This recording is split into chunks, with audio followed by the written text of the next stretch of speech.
Hey everybody, we're back at the City of Raleigh Museum, and with me now is Yvonne Sanders and Belle Long. And to both of you, thank you for taking time for us today. Well, thank you for having us. Well, let me first ask an easy question of both of you, and just give me a little background as to who you are and what you're doing. And why don't we start with you, Belle? Okay, I'm a descendant of Theophilus Hunter Sr., who was the enslaver at Spring Hill Plantation outside of Raleigh in the late 18th century. And I've started doing research, and through Ernest here at the museum, was introduced to Yvonne Sanders, who's a descendant of one of the enslaved people at Spring Hill Plantation.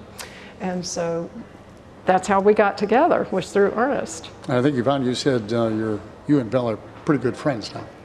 Yes, we do a lot of research, we do a lot of interacting, we do a lot of calling, double checking on research history, and that is one of the things that really ties us together.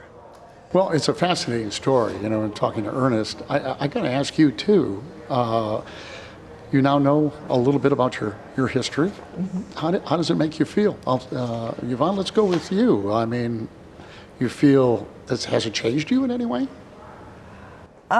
Well, I look at things in a different way, and even though I know the suffering that my family, my senior ancestors went through, to find out who they were and to be able to research their roots has really, really been enlightening, and it's been a very, very enjoyable journey for me. So I try to focus on the goodness, which is our family history, which is continuing to grow as I do more research. And how about you, Belle? You're coming from a different perspective. I am. Yeah, it's been very eye-opening to me, and it's been, of course, not all pleasant to learn that my ancestors enslaved people and treated them as human chattel. But I realized that that was what they did in that time. People who should have known better, didn't.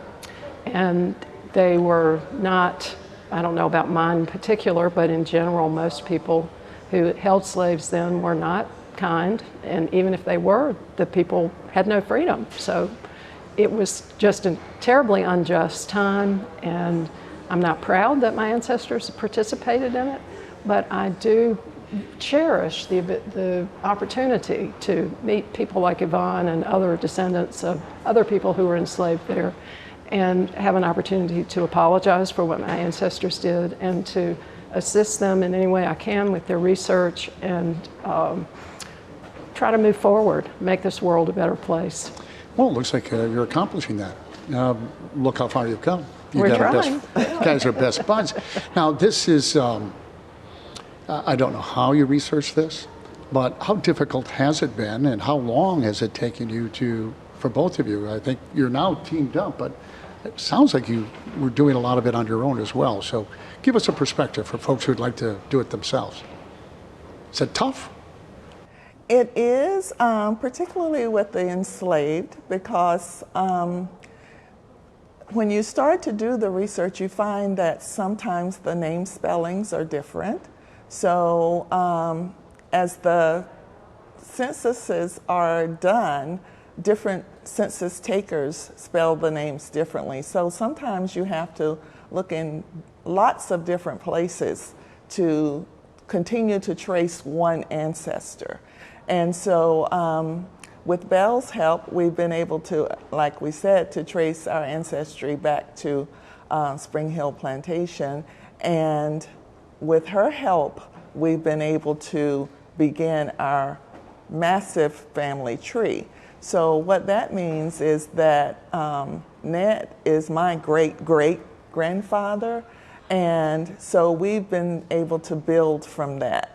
And beyond him is what they call the brick wall, which is the era where enslaved people were only traced by ticky marks, you know. And so as a result, it's going to be very difficult to go beyond Ned, but we are very pleased that we have been able to begin at his level and trace forward. So our family tree is growing constantly, and new children are being born. And so we are looking at over 1,000 descendants already. And as time goes on, we expect that number to increase even more. What's it like when you contact, and I'll ask both of you this, you reach out to someone, maybe it's a new family member, a new descendant. Have you done that? And what kind of reaction do you get? Belle, you want to take that one? Well, it's always great to find new family, new cousins. Sure. And some people are more interested than others, just like in any undertaking.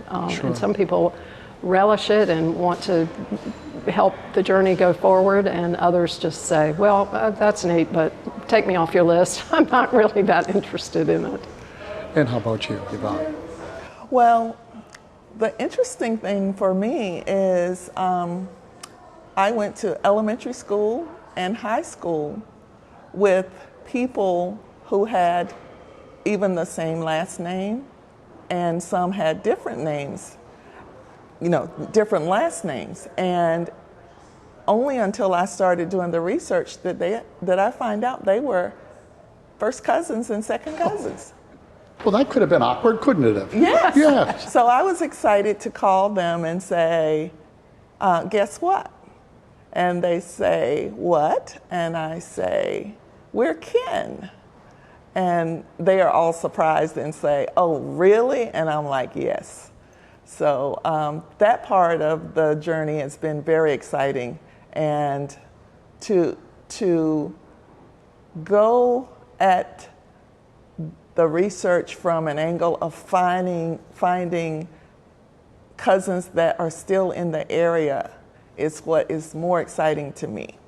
So that's where my journey is right now. As we continue our research, we're looking for people that we can reach out and touch. Well, more family is always good. Right? Yes. And Exactly. just one last question. What's happening here? And this all kicked off with someone who had a tremendous interest in history. Mm-hmm. How do you feel about all of this? I mean, did you ever think you'd be in a facility like this, a city that has embraced it as it has? And this is a story that's going to continue to grow. What's your reaction? I think it's fabulous for people to understand their roots and where they came from, because for me personally, it just gives me a sense of rootedness. I don't know how to explain it other than that, a sense of people who came before me standing there in the past, and I can take the good and the bad of what they did and try to build the future based on that. And knowing that knowledge gives me more self-confidence to be able to pursue it. It is neat. Well, to both of you, what a pleasure meeting you both. And continued success on your journey. Well, thanks. And your family, start saving for that Christmas. Your family's getting bigger. Thank you very much. Thank you. Thank you for watching. We hope you've enjoyed today's show. If you have any questions or would like to know more, visit our website at RaleighCW.com and myrdctv.com.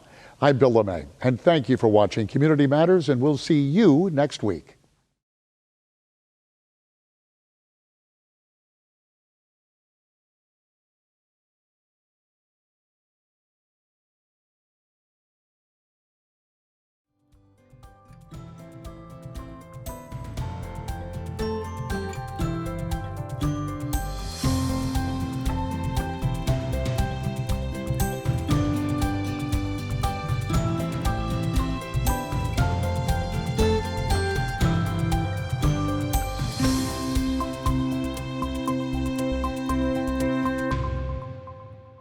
Today's Juneteenth special edition of Community Matters is sponsored in part by the North Carolina Department of Health and Human Services and the Honda dealers of the Carolinas.